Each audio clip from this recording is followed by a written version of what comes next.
बिस्मिल्लाहिर्रहमानिर्रहीम, अस्सलाम वालेकुम। प्रोग्राम है रियासत और अवाम। मैं हूं मोहम्मद अकबर बाजवा। आज सुप्रीम कोर्ट ने जस्टिस काजी फायज ईसा ने जो दरखास्त दायर की थी उस पर फैसला सुनाया। सदारती रेफरेंस को कलअदम करार दिया। जस्टिस काजी फायज ईसा ने यह कहा था कि यह रेफरेंस बदनीयती की बुनियाद पर बनाया गया है, लिहाजा इसको खारिज किया जाए। तो सुप्रीम कोर्ट ने आज वो क्वॉश किया फैसला ये जो सामने आया। उसके अलावा सुप्रीम कोर्ट ने अपने जो मुख्तसर फैसला आया उसमें यह कहा कि FBI को यह तमाम मामला भिजवाया जाता है जस्टिस काजी फायज ईसा की अहलिया और उनके बच्चों के हवाले से, और FBI कुछ दिनों में, चंद दिनों में, एक हफ्ते के अंदर मजाज होगा कि वो बताए सुप्रीम जुडिशल काउंसिल को, दोबारा रिपोर्ट करे थ्रू इट्स सेक्रेटरी जो कि रजिस्ट्रार सुप्रीम कोर्ट हैं, और अब उसके बाद ये मामला फिर आगे चलेगा। सवाल जो यहाँ पर नजर आ रहा है वो ये कि अब से कुछ देर पहले शहजाद अकबर साहब प्रेस कॉन्फ्रेंस कर रहे थे और उन्होंने ये प्रेस कॉन्फ्रेंस करते हुए कहा कि हुकूमत की बदनीयती इसमें साबित नहीं हुई।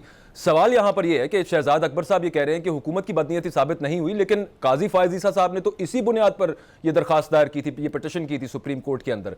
तो किस तरह से ये हुकूमत की बदनीयती नहीं है? और जो रिमार्क्स दिए गए जस्टिस मकबूल की तरफ से हियरिंग्स के दौरान, वो ये कहा गया था कि अगर यहां पर जासूसी साबित हुई कि जजेस की जासूसी की गई है, बदनीयती है, तो इससे पहले भी एक हुकूमत जासूसी के इल्जामात पर घर जा चुकी है। हुकूमत का लाएअमल इस हवाले से क्या होगा?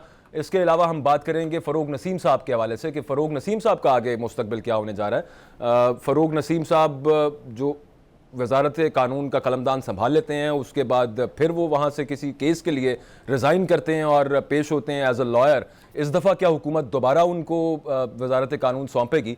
इस सब मामले पर बात करेंगे। हमारे नुमाइंदे अनवर रज़ा हमारे साथ मौजूद हैं। सबसे पहले ज़रा उनसे ये बात कर लेते हैं कि आज कमरा अदालत नंबर 1 का माहौल था क्या, वहाँ पर क्या मामला जारी थे? अनवर बताइएगा, बॉडी लैंग्वेज आपको कैसी नज़र आ रही थी, खास तौर पर हुकूमती वकला की? फ़रोग नसीम साहब सुनने में आ रहा था कि काफ़ी रिलैक्स नज़र आ रहे थे फैसला आने से पहले तक। जी, 4 बजे ये फैसला सुनाया जाना था। जब 4 बजे के करीब 4 बजे तो चीफ जस्टिस उमर अता बंदयाल जो इस 10 रुकनी फुल कोर्ट की सरबराही कर रहे थे बेंच की, जब वो आए तो उससे कबल हमने देखा कि जो हुकूमती वकील थे फ़रोग नसीम साबिक वज़ीर कानून, वो और शहजाद अकबर मावन खसूसी बराए एहतसाब, ये जब अदालत आए तो हमने इनसे सवाल करने की कोशिश की, लेकिन खामोश होकर ये पहले इन्होंने कहा कि बाद में बात की जाएगी।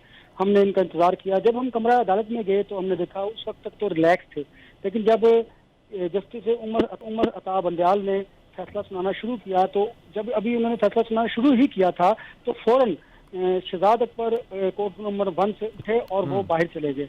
और जब फैसला सुनाया गया और कलअदम करार दिया गया इस रेफरेंस को, तो फ़रोग नसीम साहब भी उठे और वो भी वहां से उठ के चले गए। और जब वो दोनों हजरात बाहर जाने लगे तो हमने उनसे पूछा कि इससे अब तो फैसला आ चुका है, रेफरेंस को कलअदम करार दिया जा चुका है, आप इस मुतालिक बताइए, अब आप क्या कहते हैं, हुकूमत का क्या मौक़िफ़ है? तो इस हवाले से शहजाद अकबर जो थे वो तो खामोश रहे और उन्होंने चुप का रोज़ा रखा हुआ था, वो उन्होंने बिल्कुल बात नहीं की और वो चले गए।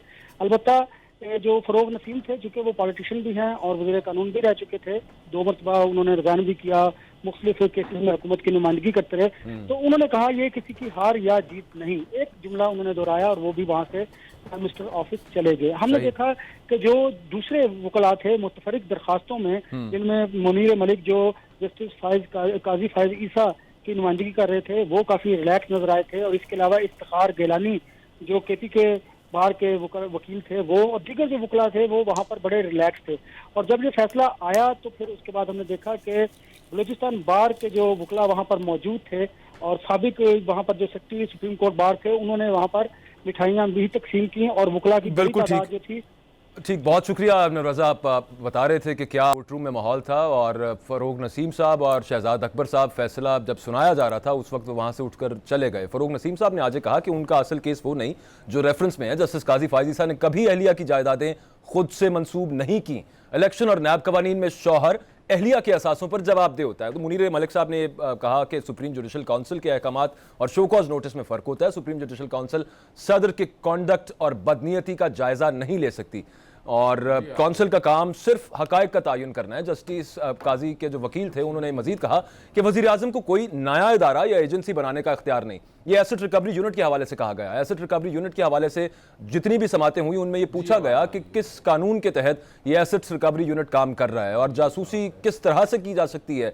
सुप्रीम कोर्ट के एक मुअज़्ज़ज़ जज साहब की असासाजात रिकवरी यूनिट की तश्कील के लिए रूल्स में तरमीम ज़रूरी थी, वो क्यों नहीं की गई? असासाजात रिकवरी यूनिट के जो TORs हैं वो कानून के खिलाफ हैं, ताहम इस सब मामले का आज जो मुख्तसर फैसला आया है उसमें कहीं पर जिक्र नहीं सामने आया। अब बाज़ाब्ता कानून साजी के बगैर असासाजात रिकवरी जैसा यूनिट या इदारा नहीं बनाया जा सकता था, तो आगे इसका मुस्तकबिल क्या होगा? हमारे साथ जो गेस्ट होंगे आज प्रोग्राम में, उनका बाकायदा आपके साथ तारुफ कराता जाऊँ। अजहर सिद्दीक साहब हमारे साथ स्टूडियोज़ में मौजूद हैं, बहुत शुक्रिया सर आपने वक्त दिया। दानियाल चौधरी साहब हमारे साथ स्काइप पे होंगे, पाकिस्तान मुस्लिम लीग नवाज के रहनुमा। उनके अलावा रियाज फतियाना साहब पाकिस्तान तहरीक इंसाफ की नुमाइंदगी करेंगे, स्काइप पे हमारे साथ मौजूद होंगे। और लतीफ़ खोसा साहब हमें ज्वाइन करेंगे, पाकिस्तान पीपल्स पार्टी के सीनियर रहनुमा, over the phone line. Azhar Siddique साहब, अभी थोड़ी देर पहले शहजाद अकबर साहब प्रेस कॉन्फ्रेंस कर रहे थे, तो उन्होंने कहा कि बदनीयती हुकूमत की साबित नहीं हुई। सवाल ये है कि इसी बेस के ऊपर तो जस्टिस काजी फायज ईसा ने पिटिशन दी थी कि बदनीयती है और इसे क्वाश किया जाए, तो अगर वो क्वाश हो गया तो क्या ये इस चीज़ के मुतसादिक नहीं कि बदनीयती साबित हो गई हुकूमत की? बहुत शुक्रिया। देखें, अगर तो बदनीति साबित होती, यानी बदनीति के एलिमेंट में यकीनन उन्होंने कुछ कहा होगा। ज़्यादातर लोगों ने फ़ैसला पढ़ा नहीं, 11 सफ़ात पर मुश्तमिल है। रेफरेंस आज भी पेंडिंग है, रेफरेंस से मुराद है प्रोसीडिंग आज भी पेंडिंग है सुप्रीम जुडिशल काउंसिल के पास। अगर मान लें जी बदनीति पर, तो फिर तो सारा ही क्वैश हो जाना था। दोबारा प्रोसीडिंग सुप्रीम जुडिशल काउंसिल के पास जाना, या जो इन्फॉर्मेशन या फैक्ट्स रखे गए थे अहलिया की प्रॉपर्टीज़ के कॉन्टेक्स्ट में, वो सारे ख़त्म हो जाते, वाइप आउट हो जाते, टोटल स्क्रैप हो जाता।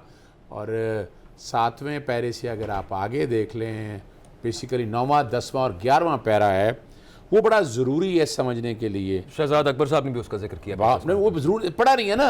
यानी मिसाल के तौर पर अगर फैसले रेफरेंस को क्वैश जो रेफरेंस फाइल किया है प्रेसिडेंट ने, उस पर शोकाज भी हो गया, मान लिया, लेकिन यहाँ सुप्रीम कोर्ट ने कह दिया एक कैब क्या लगाया है। वो कैब बड़ा ज़बरदस्त है, और जो शहजाद अकबर साहब कहना चाह रहे हैं, पब्लिक ऑफिस होल्डर के हवाले से जायदाद की जवाबदेही है। अगर ये 13 माह पहले अगर जस्टिस काजी फाइज साहब की अहलिया आ जाती, या काजी फाइज साहब ये सारा कुछ पहले ही कौम के सामने रख देते, तो ये शायद इतना वक्त सुप्रीम कोर्ट का भी ज़ाया ना होता। यही तो पूछते रहे जो उन्होंने विद हेल्ड किया रखा। मैं एक जनरल सी बात, चूँकि मैं टैक्स कवानीन को ज़रा समझता हूँ, हमारे यहाँ इस मुल्क के अंदर अगर आप एग्रीकल्चर इनकम टैक्स अर्न करते हैं तो आपको रिटर्न फाइल करना पड़ती है एग्रीकल्चर की, और टैक्स देना पड़ता है। क्योंकि इतनी बड़ी अमाउंट्स की बात की है उन्होंने, तो यकीनन उस पर है, लेकिन अभी तो बज़ाहिर तो ऐसी चीज़ कोई सामने नहीं आई है। और मिसाल के तौर पर मैं आमदन कमाई 10 लाख रुपया, 7 लाख वकालत से कमाया, 3 लाख मैंने कमाया एग्रीकल्चर से, ठीक, तो आमदन मैं 10 लाख डिक्लेयर करूंगा, लेकिन टैक्स दूंगा 7 लाख के ऊपर, लेकिन मैं 3 लाख पे एग्जम्पशन क्लेम करूंगा कि एग्रीकल्चर इनकम टैक्स है। दूसरा बड़ा सिंपल सा है कि 2004, 12, 13, 14 की रिटर्न्स तो अभी तक शायद दिखाई नहीं गई सुप्रीम कोर्ट के सामने। 2018 की रिटर्न इसलिए दिखाई गई कि 2018 में supreme court asset recovery unit से पहले जो बैरून मुल्क प्रॉपर्टी आज खुद नोटिस ले चुका था। बात ठीक हो गई। अजहर सिद्दीक साहब, मेरा सवाल सिर्फ ये था कि अगर इस बेसिस के ऊपर पिटिशन फाइल की गई कि ये बदनीयती पर मबनी रेफरेंस है, इसे खारिज किया जाए, रेफरेंस खारिज हो गया, तो क्या ये साबित नहीं हो जाता? ये कहने की जरूरत है कि ये बदनीयती साबित नहीं हुई या मैं जो समझने वाली बात है, मैं ये नहीं कह रहा कि बदनीति का क्या, बदनीति को साबित करना बड़ा आसान काम नहीं है।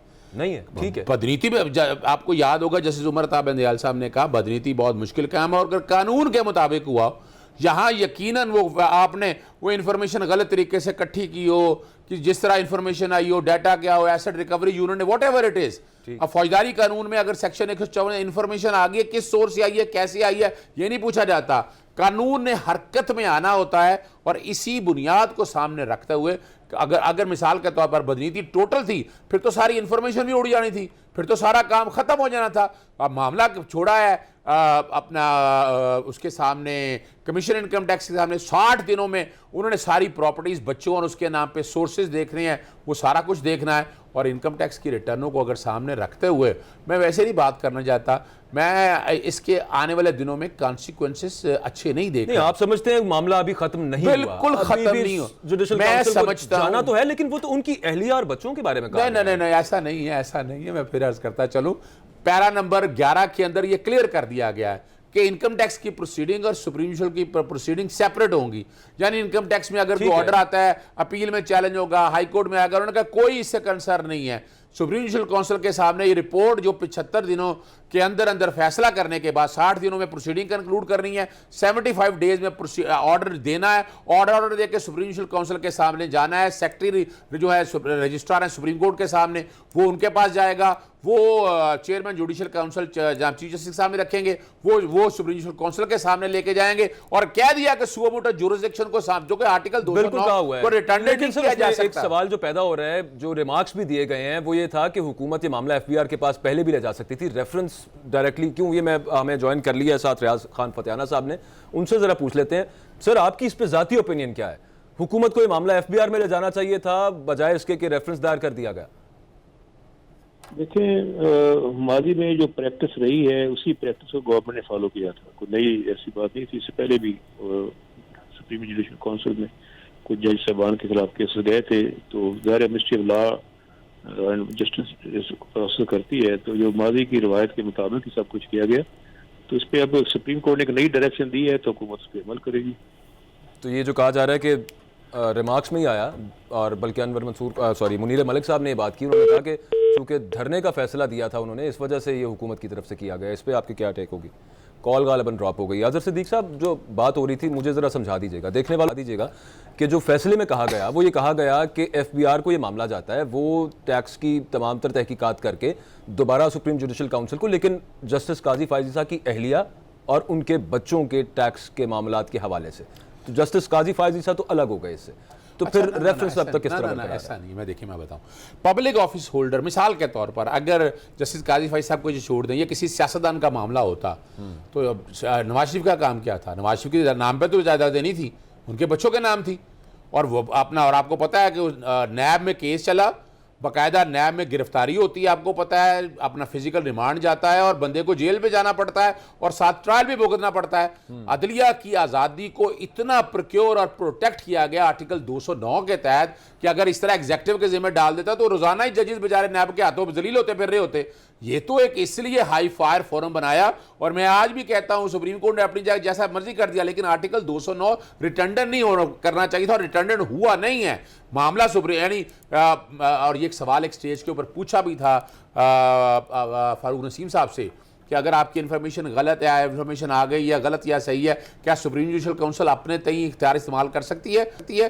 तो ऐसा ही आर्टिकल 209 को पढ़ लें या रूल सामने रख के देख लें। और जो बात समझने वाली है कि यहाँ अगर मिसाल के तौर पर, लेकिन ये टैक्स पेयर है, काजी फायज ईसा साहब के जो बच्चे, मैं इसी का जवाब देने लगा हूँ, इसका जवाब देने। देखिए, अगर टैक्स पेयर थी तो 2004 में ये चीज़ें डिक्लेयर करनी चाहिए थी। प्रामा विषय जो चीज़ें सामने अभी तक डिक्लेयर नहीं, नजर नहीं आई चीज़ें सारी, अगर होती तो ये बात यही करते। फिर 2012, 13, 14 में जब प्रॉपर्टी जायदादें खरीदी की, उस वक्त भी डिक्लेयर होनी चाहिए थी ना। 2018 में गालबन पहली दफा ये जायदादें मंजरे आम पर सामने आई हैं। नवाज शरीफ साहब के केस की सर आप बात करते हैं, एनलाइटन मुझे कर दीजिएगा, आप बेहतर समझते हैं कानून को, लेकिन वहां पर वो डिपेंडेंट थे अपने वालिदैन पर। अच्छा, ये देखिए बच्चे जो थे यहाँ पर, ये तो इंडिपेंडेंट ना किस तरह से उसको देखिए, मैं एक सिंपल से सेक्शन 9 पढ़ देता हूँ नैब के हवाले से। बेनामी ट्रांजैक्शन या बच्चों के नाम जायदाद खरीदना डिपेंडेंट का इशू नहीं है वहाँ। मैं मिसाल के तौर पर, मैं कल कोई अल्लाह रखा मोहम्मद बूटे के नाम पर भी प्रॉपर्टीज खरीद देता हूँ। अब यहाँ जो कि उनकी मिसेज है, मिसेज को वैलिड सोर्स बतानी है, यानी अगर वो कहती हैं कि एग्रीकल्चर इनकम टैक्स के वाले से वो एक्सप्लेन कर रहे हैं, अगर वो कहती हैं कि फॉरेन रेमिटेंस से पैसा देके यहाँ से आप कह रहे हैं कि ज़राए आमदन और नॉन डिक्लेरेशन के सवालात अभी अगर तो वो सेटिस्फाई कर जाएंगी, अगर ये नहीं सेटिस्फाई करेंगी तो ये प्रिज्यूम किया जाएगा, या कानून की लैंग्वेज के अंदर आप देखें ना, यहाँ ओनर्स के हवाले से ये बात आएगी, उन्हें जस्टिफाई करना पड़ेगा, जो कि वो पब्लिक ऑफिस होल्ड करते हैं, उनकी मिसेज है। इसीलिए यानी अल्लाह ताला का बड़ा शुक्र है ये नैब में नहीं गया। अगर ये सुप्रीम जुडिशल काउंसिल ना करती तो ये गैप रह जाना था। कल हो सकता है कि नैब इसे प्रोसीडिंग स्टार्ट करती या ना करती, वो एक अलग इशू है। तो यहां बड़ा सिंपल सा इशू है, यानी 13 माह लगा दिए उन्होंने इन एसेट्स की पोजीशन को क्लियर करने के लिए, और जस्टिस काजी फायज साहब पहले दिन ही बता देते, क्या जरूरत थी? इल्जाम लगाया सदर पे, वजीर आजम पे, शहजाद अकबर पे। देखिए, और ये जो जिस केस का जिक्र करते हैं उस केस में ऐसी क्या बात है या क्या हुकूमत ने लगाए ना, वो तो कहते हैं कि बुलाया नहीं। ना, ये जस्टिस काजी फायज ईसा ने खुद कह चुके हैं, और उनके वोकला ने इल्जाम लगाया फैजाबाद धरने के हवाले से, और वो तो दो जजेस ने लिखा था ना फैसला। और दूसरी बात है कि ये सारी नहीं लगाया सर, ये सारी ट्रांजैक्शंस पहले की हैं। ये कहा जाता कि मिसाल के तौर पर अगर ये होता कि इंफॉर्मेशन गलत थी, प्रॉपर्टीज कोई नहीं थी, जो इल्जामात लगाए हैं वो गलत हैं, फिर तो बदनीति सामने आ गई। ये सिर्फ एक कोइंसिडेंस है आपके ख्याल में कि यहाँ से फैसलाबाद बिल्कुल भरने ऐसा का ही है, फैसला यानी- आता है और यानी वहां इसको- से ये इन्फॉर्मेशन भी आ जाती है जिसके बिल्कुल। बारे में हुकूमत नहीं बता सकी। फरूख नसीम साहब नहीं बता सके कि इन्फॉर्मेशन कहां से आई। एक छोटी सी इन्फॉर्मेशन मैं बता दूं, अब आके एफआईआरों में ये होना शुरू हो गया। 100 साल पहले चले जाएं, कोई कत्ल हुआ तो ये लिखा जाता था फलां जगह कत्ल हो गया। अब बताया जाता है कि मैं दाएं था, बाएं था, मैंने रिवॉल्वर पकड़ा हुआ था। अब ये सारी और अक्सर इन्फॉर्मेशन ये गलत हो जाती है। इशू क्या होता है, जब इन्फॉर्मेशन आती है उसके बाद चालान सबमिट होता है, चालान सबमिट होता है, फिर ट्रायल स्टार्ट होता है, ट्रायल में साबित करना होता है। ये तो शुरू से इन्फॉर्मेशन है, इतला देने और सदर एक इतला कुनंदे के हवाले से इन्फॉर्मेशन आई, उसकी तस्दीक कराई। उसने कहा कि मैं अगर रेफरेंस फाइल करूंगा मैं तस्दीक तो ले लूं इनकम टैक्स डिपार्टमेंट से, बाकी जगहों से वो सारी ले ली। रिटर्नों में मिसमैच था, चीजें क्लियर नहीं थी, डिक्लेयर नहीं थी, इसलिए रेफरेंस फाइल किया गया। रियाज फतेहाना साहब दोबारा हमें ज्वाइन कर चुके हैं। सर, आपसे सवाल मैं ये पूछ रहा था कि जो आज रिमार्क्स एक तो दिए गए कोर्ट की तरफ से, इससे पहले भी कहा गया था कि जासूसी के इल्जामात पर इससे पहले भी एक हुकूमत जा चुकी है। मुतमईन नहीं कर सके फरूक नसीम साहब के एग्जैक्टली किस तरह से ये इन्फॉर्मेशन मिली है। अनवर मंसूर खान साहब के जो इससे पहले अटॉर्नी जनरल साहब जब दलाइल देते थे तब उन्होंने जो बात की थी वो भी आपके सामने है कि वो कह रहे थे कि बिल्कुल इन्फॉर्मेशन हमारे पास है। दूसरा, उन्होंने जजेस पर इल्जाम लगाया था कि आपने मुआवनत की ये पिटिशन लिखने में जस्टिस काजी फायज ईसा की। इसका अभी तक तो जिक्र नहीं आया, तफसीली फैसले में शायद जिक्र आ जाए। तो इस सारे मामले को हुकूमत किस तरह देख रही है? देखिए, हुकूमत इसका बहुत जायजा लेगी। आज फैसला आया है तो इस पे इत्तेफाक से वीकेंड भी है और दफातर भी हफ्ता इतवार बंद रहेंगे, तो माइनूटली हुकूमत इसका पहले जायजा लेगी। लॉर्ड डिवीजन के पास जाएगा, वो इसको एग्जामिन करेगा, उसको सारा थ्रेश होल्ड करके फिर उसके बाद गवर्नमेंट अपना मौका बयान देगी। क्योंकि अभी तक पूरा फैसला तो आया है लेकिन उसकी बाकायदा स्टडी जो करनी चाहिए वो फतेहाना साहब, लेकिन जो शहजाद अकबर साहब ने भी प्रेस कॉन्फ्रेंस की, साथ उनके वजीर इत्तलात शिबली फराज भी बैठे थे, ये हुकूमत का रद्द-ए-अमल फैसले को देख के उन्होंने कहा जी बिल्कुल हम एहतराम करते हैं, और साथ उन्होंने ये वही बातें जो फैसले के अंदर लिखी हैं वो एज इट इज़ उन्होंने प्रेस कॉन्फ्रेंस में बता दी। और साथ सिर्फ उन्होंने ऐड किया कि बदनीयती पर मबनी नहीं था ये रेफरेंस, ये अदालती फैसले में नहीं कहा गया। लेकिन जो जजेस के रिमार्क्स थे गो के वो अभी इस मुख्तसर फैसले का हिस्सा तो नहीं है, लेकिन उनमें तो ये कहा गया था कि हुकूमत घर जा सकती है। सोच समझ के बात करें आप यहाँ पर, बदनीयती अगर साबित हो जाती है। देखिए, कमेंट्स करना और बात होती है, जजमेंट जो आती है उसमें जो देखना ये होगा कि जजमेंट में तो ऐसा जिक्र है या नहीं है। तो उसके बाद हुकूमत इसको बाकायदा बुनियादी तौर पर देखेगी, देख के इसको, अभी तो उन्होंने एक फर्स्ट अपना रिस्पांस दिया है गवर्नमेंट ने, उनको इंफॉर्मेशन मिनिस्टर ने और उनके जो एंटी करप्शन के इंचार्ज हैं, एडवाइजर, उन्होंने। तो मेरा ख्याल ज्यादा बेहतर ही होगा क्योंकि ये बड़ा एहसास मामला है और इस मामले पे जब तक लॉर्ड डिवीजन इसको मुकम्मल थ्रेशोल्ड नहीं करती और इसके साथ साथ इसका हुकूमत कोई फैसला नहीं करती, उससे पहले कोई बात करना मुनासिब नहीं होगा। उसके बाद फिर जो भी जजमेंट है सुप्रीम कोर्ट की, एक मुझे यकीन है कि जो भी हुकूमत के सामने डायरेक्शन रखी है सुप्रीम कोर्ट ने, हुकूमत से बिल्कुल मनो अमल करेगी। बिल्कुल। और हम तो एहतराम करते हैं सुप्रीम कोर्ट का, अदालत का।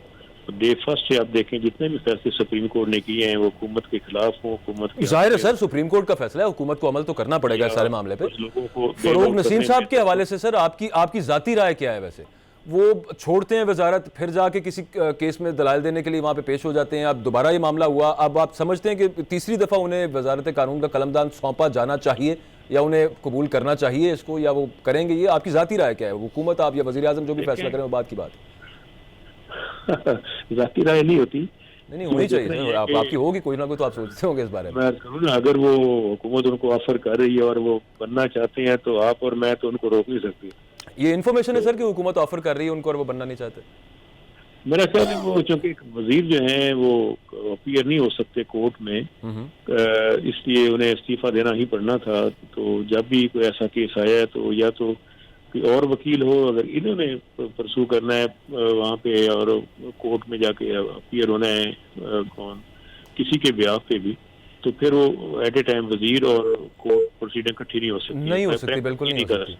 इसलिए उन्होंने सेकंड टाइम फिर रिजाइन किया है, हुकूमत ने एक्सेप्ट किया है, वो एज ए वकील यहाँ पे अपीयर हुए हैं। नहीं, लेकिन आप फतेहाना साहब आप ये बता रहे हैं कि हुकूमत ने ऑफर की है उन्हें दोबारा, और उन्होंने अब वो फिलहाल जब तक ये केस चल रहा है। मैंने ये नहीं कहा कि, मैंने ये कहा कि अगर हुकूमत मैंने यूज किया कि अगर हुकूमत उनको दोबारा ऑफर करती है तो और वो उसको एक्सेप्ट करते हैं तो फिर दोनों का मामला है।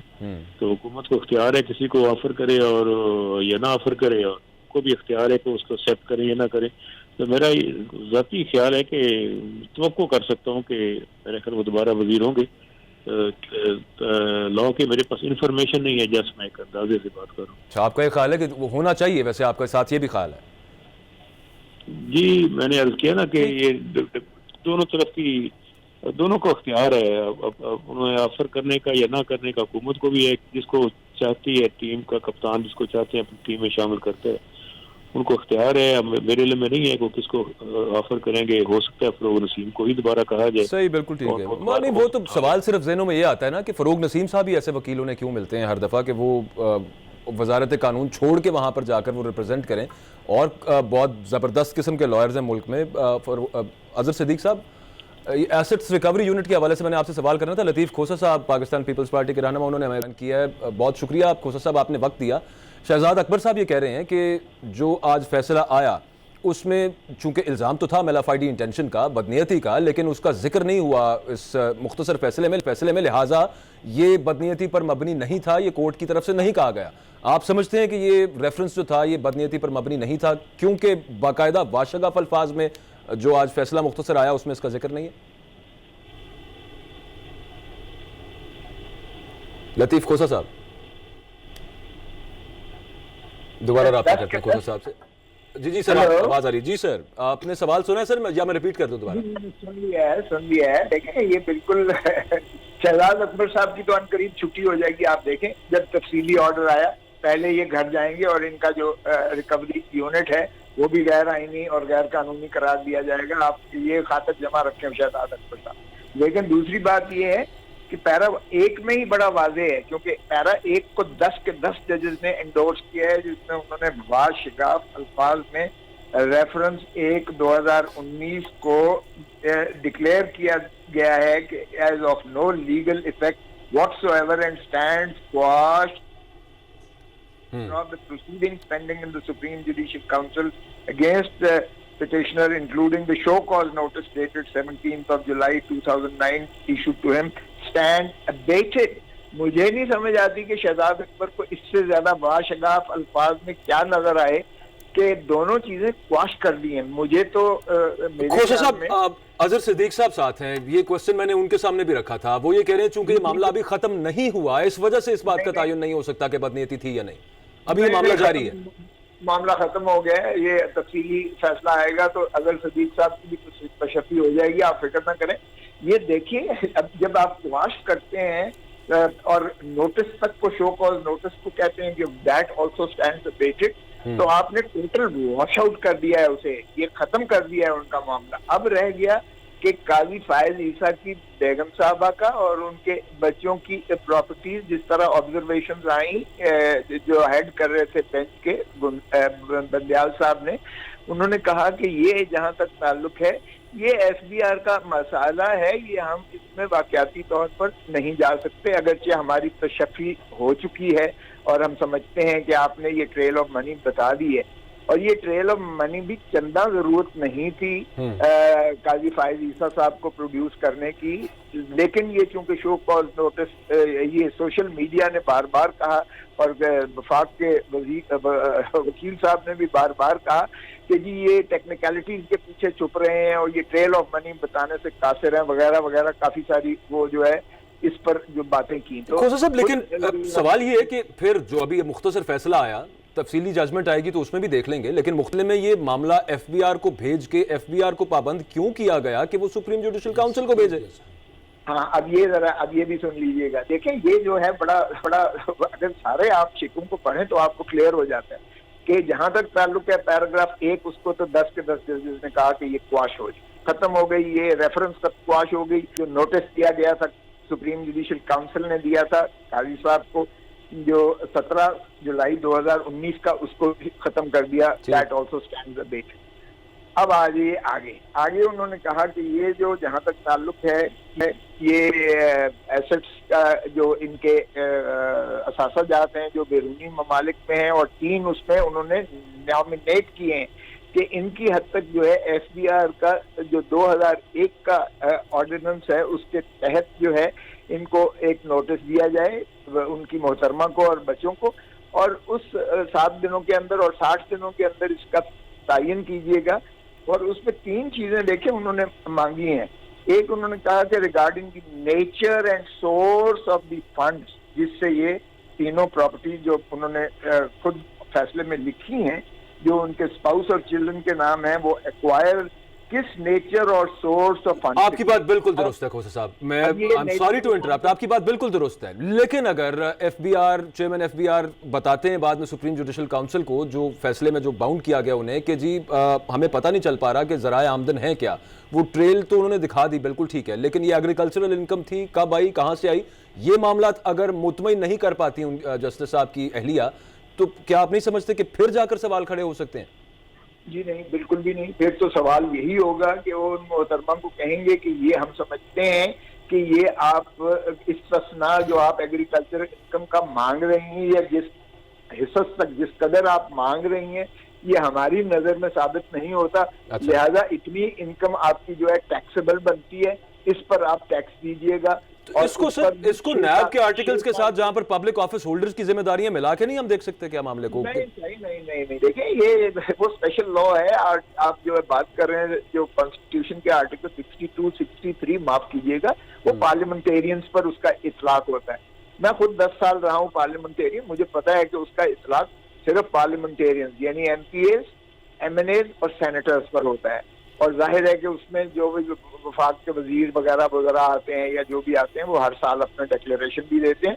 और आप जब नॉमिनेशन इलेक्शन एक्ट के तहत जब आप कागजात नामजदगी दाखिल करते हैं, तो उस इलेक्शन एक्ट 2019 के तहत भी, जिसे सुप्रीम कोर्ट की जजमेंट ने बाद में वो लिखा कि अगर ये चीजें में कोई तफावत, बिल्कुल ठीक है सर, बिल्कुल ठीक है। अच्छा, फरूक नसीम साहब के हवाले से आपसे एक बात करनी है, सिर्फ एक मैं जरा यहाँ पे कमेंट शामिल करना चाहूंगा अजहर सिद्दीक साहब का। अजहर साहब, आपके ओपिनियन में डिफरेंस है थोड़ा सा लतीफ खोसा साहब जो कह रहे हैं और जो आप कह रहे हैं, बल्कि काफी ज्यादा डिफरेंस है। उनकी इंटरप्रिटेशन ये है कि पब्लिक ऑफिस होल्डर्स में सिर्फ एमएनएज, एमपीएस, सेनेटर्स आते हैं। ये जो आप नैब की अब थोड़ी देर पहले बात कर रहे थे, वो तो यहाँ पर अप्लाई नहीं होती। अच्छा, बहुत शुक्रिया। देखिए, मैं क्लियर कर दूं बात, जस्टिस इफ्तिखार चौधरी साहब के ऑफिस में पब्लिक सर्वेंट भी डिक्लेयर कर दिया गया, और बाकायदा पब्लिक सर्वेंट के अंदर आते हुए पब्लिक ऑफिस होल्ड कर रहे हैं। और ये यानी ये कोई ऐसी नहीं है कि आंसरेबल नहीं है, अगर पब्लिक ऑफिस होल्डर से आप निकाल देंगे तो आंसरेबल है नहीं है। सुप्रीम कोर्ट ने अपने तय खुद ये तयन कर दिया, अगर तो क्वैश करना सारा क्वैश कर देते। ये उनकी इनकम टैक्स रिटर्न्स के हवाले से, बाकी मामलात के हवाले से मामला क्यों एफआईआर भेजा गया? सुप्रीम कोर्ट का तो कंसर्न कोई नहीं है, वो इंडिपेंडेंट मामले इसीलिए भेजा गया है कि बच्चे, बीवी, सारों के हवाले से अगर वो वैलिड सोर्स डिक्लेयर ना कर पाए, वो ना बता पाए, जो कि ये जो पहले इनकम टैक्स डिपार्टमेंट ने देखा, इसलिए गालबन कंसीलमेंट का नोटिस दिया।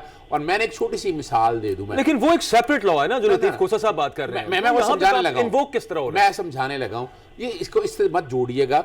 मैं डकैती करता हूं सुबह कल बैंक के अंदर 2 करोड़ चोरी करता हूं, मैं डकैती मारता हूं, और अगले साल मैं इनकम टैक्स की रिटर्न में डिक्लेयर कर देता हूं कि ये 2 करोड़ रुपया वाइट है। अब टैक्स पे तो मैंने आमदन को दे दिया, अब जो सोर्स था उसका कल पता चला गया ये तो डकैती का पैसा है, तो डकैती के पैसे पे तो अलहदा पर्चा होना है, अलहदा प्रोसीडिंग चलनी है, और उसके ऊपर अलहदा कॉन्सिक्वेंसेज है। कल फर्ज करें मैं यही पैसा मेरा करप्शन का अगर हो, तो करप्शन की प्रोसीडिंग अलहदा चलनी है। देखें, वहां तो इनकम टैक्स में आपने डिक्लेयर करके कोशिश की, और बेनामी ट्रांजैक्शंस। पॉइंट मेड सर, वो समझ आ गई है। बहरहाल मिसाल आपने बड़ी डेंजरस सी दी है खोसा साहब। मैं आसानी के लिए जरा, बिल्कुल ठीक है खोसा साहब, आप अग्री कर रहे हैं इस खामन को पकड़ और मैं तो तैयार हूँ खोसा साहब। क्रिमिनल में आपकी लायबिलिटी आपकी इंडिविजुअल होती है, आपके बड़े। मैं वही कह रहा हूँ ना जी, मैं वही नहीं। वो खोसा साहब जो पॉइंट रेज कर रहे हैं अजहर सिद्दीक साहब, वो ये है कि कल को अगर मुतमईन नहीं कर पाती उनकी अहलिया या उनके बच्चे कि ये इसका सोर्स ऑफ इनकम क्या है, जराए आमदन क्या है, तो उसकी बेसिस के ऊपर कल को इसके साथ जोड़ के नहीं, सेपरेटली एक नया मामला नैब में नहीं खड़ा हो सकता क्या, जराए आमदन के हवाले से और पब्लिक ऑफिस होल्डिंग के हवाले से?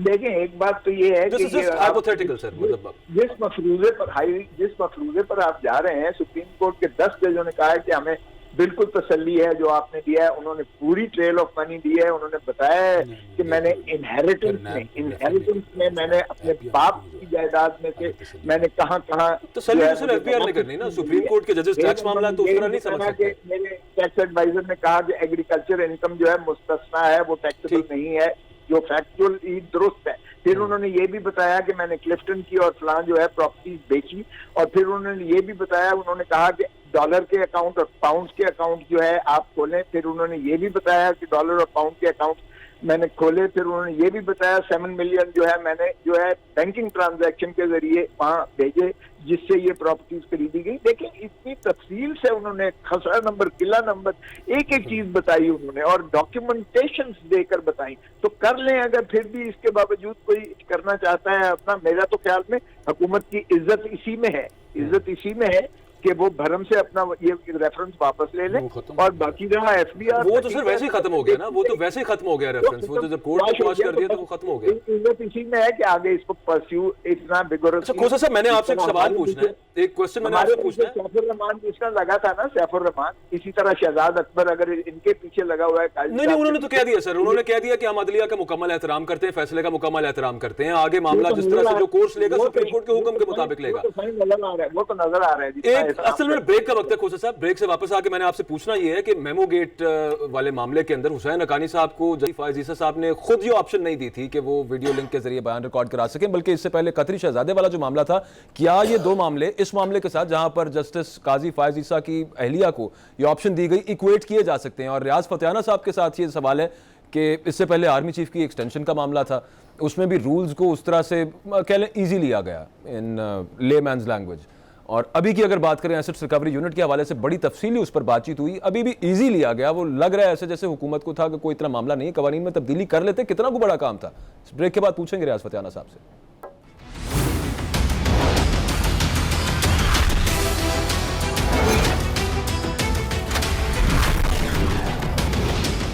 ब्रेक के बाद खुशामदीद। जस्टिस काजी के वकील मुनीर मलिक साहब ने यह कहा था कि आज वज़ीर आज़म को, उन्होंने कहा कि वज़ीर आज़म को कोई नया अदारा या एजेंसी बनाने का इख्तियार नहीं है, असासा रिकवरी यूनिट की तश्कील के लिए रूल्स में तरमीम ज़रूरी थी और TORs कानून के खिलाफ हैं इस असासा जात रिकवरी यूनिट के।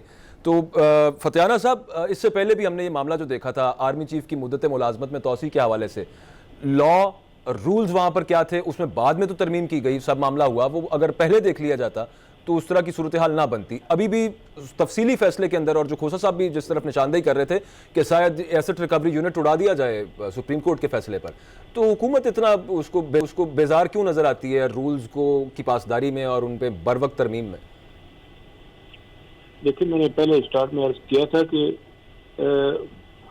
माजी में जो रवायात और जिस तरीके से काम चलता रहा है हुकूमत में भी उसी तरीके से, तो लॉर्ड डिवीजन इसका कस्टोडियन है सारी चीज़ों का, और लॉर्ड डिवीजन ने जो प्रपोज किया हुकूमत ने उससे एग्री किया।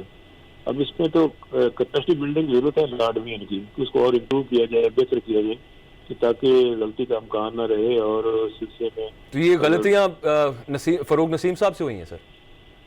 मैं ये नहीं कहता फरूक नसीम साहब से हुई है, मतलब जब तो वही कर रहे हैं ना सर, उसमें पीछे पूरा इदारा होता है, इदारे से मुराद है, लेकिन लॉर्ड डिवीजन पूरा है, वहाँ पूरी ढेर सारे मुलाजमीन है, तो उन्हें चाहिए कि इन चीजों को आपने सर आप फरमा रहे थे कि ये जो पहले मामला जिस तरह से चल रहे थे उसी तरह चलाए गए। चलें, आर्मी चीफ की मुद्दत मुलाजमत में तोसी के हवाले से तो मान सकते हैं हम ये बात, एसेट रिकवरी यूनिट जैसा पहला इदारा, ये पहला इदारा है, इससे पहले तो इस तरह की नज़ीर कोई नहीं है, तो वो किस तरह से फॉलो किया गया पिछला वाला प्रेसिडेंट?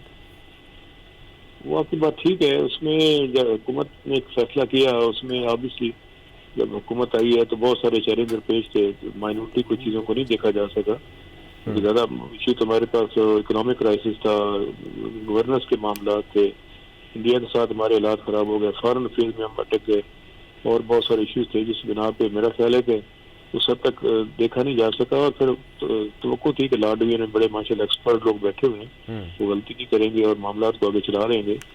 तो लेकिन बाद में ये अगर 2-3 मामला में जो रजिया का, तब आपको पता ही है, डे फर्स्ट हुकूमत ने हर फैसले को वोट किया है, वो हुकूमत के किसी फैसले की नफी हुई नहीं, बात आपकी दुरुस्त है, और ऑप्शन भी कोई नहीं सर हुकूमत के पास वैसे। लेकिन वो बात ठीक है, माजी में तो आपको पता है ना, सुप्रीम कोर्ट पे हमले भी होते रहे हैं, लोगों ने अपनी मर्जी से भी किए हैं, सारा कुछ, लेकिन उस तक हुकूमत नहीं जा रही, ना जाना चाहिए, ना जा सकती है। और हम तो यहाँ पे तो सुप्रीम कोर्ट की तरफ से जो भी हुक्म आया उस पर मैंने अमल किया जाएगा। रियाज फतेहाना साहब, बहुत शुक्रिया, आप हमारे साथ मौजूद थे प्रोग्राम में। खोसा, ये जो असासा जात रिकवरी यूनिट है, इसको आप समझते हैं कि तफसीली फैसले में इसको भी उड़ा दिया जाएगा? 100%। देखिए, हमारा जो मुल्क है वो कॉमन लॉ कंट्री नहीं है। हम एक कोडिफाइड लॉ, एक लिखे पढ़े कानून के ताबे हमारा मुमलिकत ठीक, चलती है। बिल्कुल। यानी मतलब ये है कि पब्लिक सर्वेंट जो है कोई वो काम नहीं कर सकता जिसकी आईन और कानून में गुंजाइश ना हो। बिल्कुल ठीक। जबकि शहरी जो है वो हर वो काम कर सकता है जो कानून और आईन में माने ना हो। तो ये फर्क होता है कोडिफाइड। तो तब तक सर ये TOR बना लें, तब तक ये कानून में तरमीम कर लेंगे, अगर कर लें नहीं तो क्या उससे होगा? क्या फर्क पड़ता है? उससे क्या फर्क पड़ता है? उससे फर्क नहीं पड़ सकता है ना सर कि फिर ये जायज हो जाएगा ऐसे रिकवरी यूनिट? नहीं, वो ऑपोजिशन नहीं करने देगी। आप फिरकल ना करें, ऑपोजिशन बिल्कुल किसी कीमत पर आईन में ऑपोजिशन की तरमीम नहीं जरूरत करनी क्यों है देगी। सर इनको उसमें तरमीम करने के नहीं, लिए? वो सिंपल कानून है, उनको 2/3 मेजोरिटी तो चाहिए नहीं उनको उसके लिए। अच्छा, क्या करेंगे ये? क्या करेंगे? एसेट रिकवरी यूनिट जो है ये किसके तहत बनाएंगे? देखें ना, कानून के तहत अगर बनाएंगे तो ठीक है।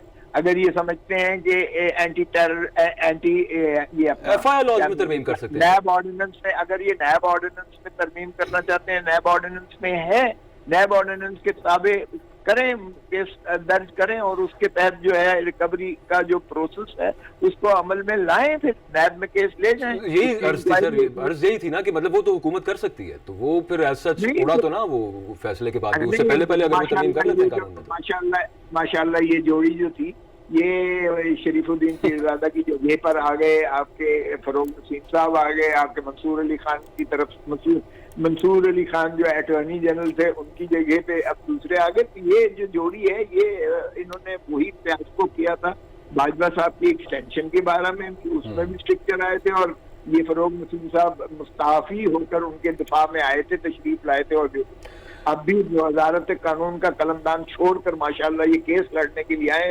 ये भी पाकिस्तान की तारीख का ये एक तमगा है जो आज तक दुनिया और ये केस छोड़ के वो दोबारा वजारत कानून भी अब दोबारा उसका कलमदान संभाल लेंगे, ये भी एक तमगा हो सकता है। अभी कंफर्म नहीं है लेकिन हो सकता है। अभी कह रहे थे फताना साहब ये होगा, होना ही होना है, ये आप देख लीजिएगा, ये बिल्कुल होगा। इसलिए कि माशाअल्लाह जिनके ये नुमाइंदे हैं वो इनको बिल्कुल, मुझे नहीं पता किनके हैं, आपको भी पता है किनके हैं। ये हम ऐसे ही तो नहीं सिलेक्टेड इनको वजीर आजम कहते।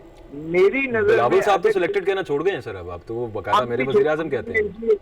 हमने भी छोड़ दी है, लेकिन हकीकत तो हकीकत है। अब आप इसको जो मर्जी रंग दे लें, जो मर्जी नाम दे लें, मगर फरोग नसीम किसके वजीर कानून है और किसके नुमाइंदे? अच्छा, अनवर मंसूर खान साहब का सर क्या करना है? अब अल्लाह माफ करे मैं क्या होता हूँ कहने वाला, क्या करना है, लेकिन मामला क्या बनेगा? जो सुप्रीम कोर्ट में वो पहले कह चुके कि आप लोगों ने, जजेस ने मावनत की है ये पिटीशन बनाने में, तो वो मामला भी आएगा आपके ख्याल में डिटेल जजमेंट में?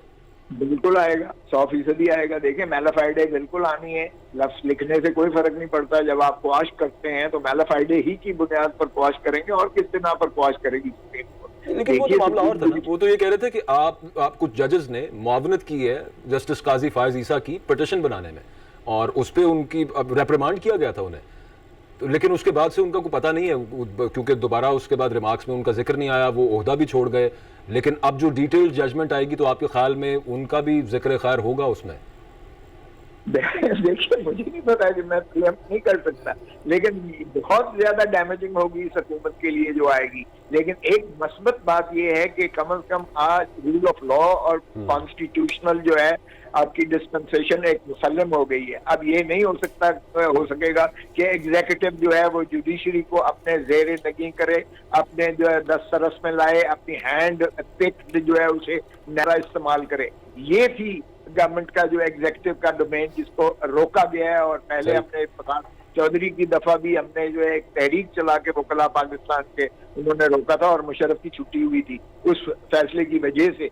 जो फैसला जो है आपका सितंबर 2009 में हुआ था, Sindh high court bar association बनाम वफाक। वो तो बात आपकी दुरुस्त है, लेकिन सुप्रीम कोर्ट के जजेस जिन्होंने देखें पिटीशन टेकअप की और फिर उसके बाद इतने सख्त रिमार्क्स आए और हर जगह पर रेप्रिमांड भी किया जहां जहां पर उनको लगता रहा, वो तमाम लोग भी तो तहरीक की तो जरूरत ही नहीं थी, उन्होंने खुद ही उस सारे मामले को बड़े जबरदस्त तरीके से नहीं, आपको किसने कहा? मैं अटॉर्नी जनरल था उस वक्त, मैंने कहा था बिल्कुल मुशर्रफ। मैं अभी की बात कर रहा हूँ, मैं तो अभी की बात कर रहा हूँ, मैं उस वक्त की बात नहीं कर रहा। जी। अच्छा, खोसा साहब, दानियाल चौधरी साहब ने हमें ज्वाइन कर लिया, उन्हें जरा शामिल गुफ्तगू कर लें। पाकिस्तान मुस्लिम लीग नवाज के रहनुमा, बहुत शुक्रिया दानियाल भाई, आपने वक्त दिया। सोशल मीडिया पे, खासतौर पे ट्विटर पे मैं एक चीज़ नोटिस कर रहा था, मैंने कहा मैं आपसे पूछूंगा। पाकिस्तान मुस्लिम लीग नवाज के जो ट्विटर अकाउंट्स हैं रहनुमाओं के, बहुत खुश हैं इस सारे फैसले पर। ये सदारती रेफरेंस को कलअदम करार दिया गया, खारिज किया गया, इस पे आप लोग इतने खुश क्यों हैं? देखिए, हम इस चीज पे खुश नहीं है। हमारी पार्टी का इस पे एक मौक़िफ़ है और वो है कि जो डिसीजन था इसको सुप्रीम जुडिशल काउंसिल के पास भेजने का, प्राइम मिनिस्टर का और प्रेसिडेंट का, ठीक है, म्यूचुअल डिसीजन था कंसेंट के साथ, वो जो सिर्फ दो चीजों के ऊपर मबनी था, एक लैक ऑफ इनकॉम्पिटेंस और दूसरा मेलाफाइडी इंटेंट। ठीक। और जब हमारा ये मौक़िफ़ है कि लैक ऑफ इनकॉम्पिटेंस और मेलाफाइडी इंटेंट के ऊपर ये डिसीजन था उसको आगे लेके, वो इसलिए क्योंकि ये छोटा सा इशू था और वो इशू ये था कि आपने अगर कोई इस रिलेटेड टैक्स रिलेटेड कोई इशू चल रहा है तो आपने टैक्स एफबीआर के कमिश्नर से या एफबीआर से आपने कंसल्ट किया। अगर ये आपने कंसल्ट किया तो क्या व्यू था, और अगर आपने उसको कंसल्ट किया और अगर आपको पता था और आपने अगर उनसे डिस्कस करने के बावजूद आपको पता था कि ये डिसीजन जो है, ये जो इशू है, ये सिर्फ एफबीआर से रिलेटेड है, तो why did you take it to the supreme judicial council? और आज जब आप डिटेल वर्डिक्ट इसकी पढ़ेंगे तो शायद हमारे अभी तक डिटेल वर्डिक्ट आई नहीं, जब आएगी कि थोड़ी चीजें ज्यादा क्लियर हो जाएंगी कि ये सिर्फ मेलाफाइडी इंटेंट और लैक ऑफ इनकॉम्पिटेंस, कि हम प्राइम मिनिस्टर के बारे में क्या बोलें कि वो प्राइम मिनिस्टर या वो हेड ऑफ स्टेट इस मुल्क में कि जिनको ये नहीं पता कि सिंपल इनकम टैक्स का इशू है, उस पर आप एक जज के ऊपर आपने पहले प्रेशराइज करने की कोशिश की, फिर डिफरेंट रिमार्क्स हमने सुने और हुकूमती नुमाइंदों से जो उनके स्पोक्स पर्सन हैं उनसे सुने, और उसके बाद तो सबके दिमाग में और सबके चीज में यही आता है कि ये सिर्फ एक मेलाफाइडी इंटेंट के ऊपर था, उसके ऊपर था, और उसका आज आपके सामने डिसीजन आ गया, उसका जो शॉर्ट ऑर्डर है। और दूसरा उसमें एग्जैक्टली अभी मेलाफाइड का कहा नहीं ना गया, इस पे हम डिस्कशन कर भी रहे थे थोड़ी देर पहले। अच्छा दानियल भाई, मैं आपके पास आता हूँ दोबारा, आप जो बात कर रहे हैं उससे एक और सवाल है, वो मैंने आपसे पूछना है। अजहर सिद्दीक साहब, जस्टिस काजी फायज ईसा साहब बतौर पैगाम रसा चले कैसे गए कोर्ट में, ये भी एक कोई नजीर इसकी मिलती है? अगर आपको याद हो तो जस्टिस याया अफरीदी साहब ने आज कहा भी कि उन्होंने अपने हल्फ तोड़ा है। रिमार्क्स हमने टीवी चैनल, मैं तो था नहीं वहाँ पर, मैं दो तीन चीज़ें देखी आपने पीछे वाज़ेह तौर पर पूछी। देखें, मैं एक बात क्लियर कर दूँ, बड़ी मुश्किल पिच पे खेल रहे थे मौजूदा हुकूमत, आपके सामने अटॉर्नी जनरल को छोड़ना पड़ा। फारूक नसीम साहब has intelligently handle the case, one must appreciate. कैसे सर? तो देखें, मैं बड़ी सिंपल रेफरेंस देखें, इशू तो ये था कि इसकी इंक्वायरी होनी चाहिए, उसकी इंक्वायरी कराने में तो वो कामयाब हो गए कि ये तो सारी बातें हैं, वो छोड़ दें रेफरेंस किसने भेजा रही। और आपको मैं थोड़ा सा बताता चलूं, 3 दिन पहले ये साबित करने में नाकाम हो गए कि हुकूमत की बदनीयती नहीं थी। ना पिटीशन तो थी इस चीज के ऊपर, देखिए नाकाम हुए ना, हुकूमत की बदनीयती इसी से खत्म हो गई। वो बाकी बदनीयती छोड़ें, इधर से कैसे किया, ARU किया, वो एक सेपरेट इशू है, लेकिन एक चीज में तो कामयाब हो गए कि वही इंफॉर्मेशन अब सुप्रीम जुडिशल काउंसिल के पास जानी है। अब एफबीआर के अगर पास भेजी गई है तो एफबीआर, और कहा गया है कि एफबीआर में प्रोसीडिंग सेपरेट है और सुप्रीम जुडिशल काउंसिल में प्रोसीडिंग सेपरेट है, ये दोनों चीजों के हवाले से बड़ी क्लैरिटी दे दी है। और मैं एक चीज और बता दूं, खुद साहब कह रहे थे ARU, एसेट रिकवरी यूनिट, जिस अथॉरिटी ने कोई अथॉरिटी एक्सरसाइज करनी हो, क्या वो नोटिस दे सकता है, क्या वो ऑर्डर पास कर सकता है, या को क्या देख सकता है? देयर आर सर्टेन एजेंसीज जिनका काम है वो रूल्स ऑफ बिजनेस में अपनी जब किसी स्टेज पे आएगी, पहली तो बात है यहाँ चैलेंज नहीं हुआ था। सुप्रीम कोर्ट अगर जहाँ जाएगी इस मामले में देखेगी तो ये देखना पड़ेगा कि 184(3) में यहाँ जा सकती थी या नहीं जा सकती थी। तीसरा सवाल जो देखिए, जो मेलाफिडी को, मेलाफिडी बड़ा एक मुश्किल वर्ड है, इसमें कोई शक नहीं है। क्वैश कर दिया, क्वैश में मेलाफिडी के रीजन होंगे, लेकिन अगर तो क्वैश करके सारा कुछ ही नीचे फेंक देते, यानी रेफरेंस की हद तक ये लिखता ही ना, कह दी, डायरेक्शन दे दी कि मामला जो है वो सुप्रीम जुडिशल काउंसिल के पास जाएगा, सुओ मोटो प्रोसीडिंग करेगा। सही हो गया सर, ये पहले भी असल में डिस्कस हो गया ना। तो जो आप बात कर रहे थे जस्टिस याया अफरीदी के रिमार्क्स की आज, देखिए मैं एक और बात बता दूं, हल्फ की खिलाफवर्जी, देखिए उसके क्या नतीजे? 3-4 इश्यूज बड़े हैरान कुन है। जस्टिस काजी फाजी साहब ने जो पिटीशन के अंदर उनके वोकला ने जो लैंग्वेज यूज़ की ना, मुझे भी उस पर एतराज़ात हैं। किसी स्टेज पे देखिए क्या होता या नहीं क्या होता। फिर उसके बाद जो उन्होंने इल्ज़ामात लगाए इमरान खान वगैरह के बारे में प्रॉपर्टीज़ के कॉन्टेक्स्ट में, इसका उस पिटीशन से ताल्लुक कोई नहीं था। अब उस तरह के इल्ज़ामात एक हाजिर सर्विस जज लगाए तो देखें ये प्रॉब्लम है। यानी मैं छोटी सी मिसाल बता दूँ आपको, जस्टिस फ़ारूक इरफान के खिलाफ एसेट्स के हवाले से बातें आई, उनका प्रोसीडिंग चली, ट्रायल चला सुप्रीम कोर्ट का, उन्होंने इस्तीफ़ा दे दिया। मतलब इसका इस्तेमाल कर रहा हूँ, इस्तीफा कल क्या होता है, कोई इस्तीफा देता है या नहीं देता है, एक सेपरेट इशू है। सही। फिर जस्टिस शौकत सिद्दीकी का मिसाल देख लें, शौकत सिद्दीकी के खिलाफ बाकायदा प्रोसीडिंग शुरू हुई, ठीक हो गया, ट्रायल चला और उन्हें रिमूव किया गया। कोसा साहब, आला यानी सुप्रीम कोर्ट काउंसिल, मैं आपसे पहले पूछ रहा था, बिल्कुल ठीक उनको है, अपने इख्तियारात इस्तेमाल करने दें, आपका ओपिनियन आगे सर। अदलिया की आजादी बहुत बेहतर तरीके से मुमकिन है। खोसा साहब, मेमो गेट में जब नई इजाजत दी गई हुसैन हक्कानी साहब को वीडियो लिंक के जरिए बयान रिकॉर्ड करवाने की, कतरी शहजादे को इजाजत नहीं दी गई वीडियो लिंक के जरिए बयान रिकॉर्ड करवाने की, यहाँ पर काजी साहब की वाइफ को इजाजत दी गई वीडियो लिंक के जरिए बयान रिकॉर्ड कराने की, रीजन जो भी हो, लेकिन इन दो मामलों को आप किस तरह से देखते हैं?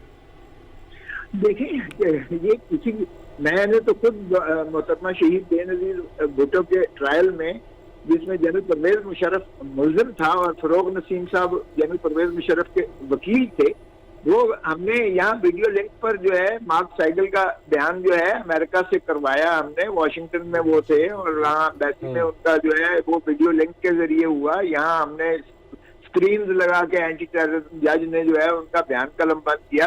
फरोग नसीम ने उसे 2 दिन तक उस पर इजारा की।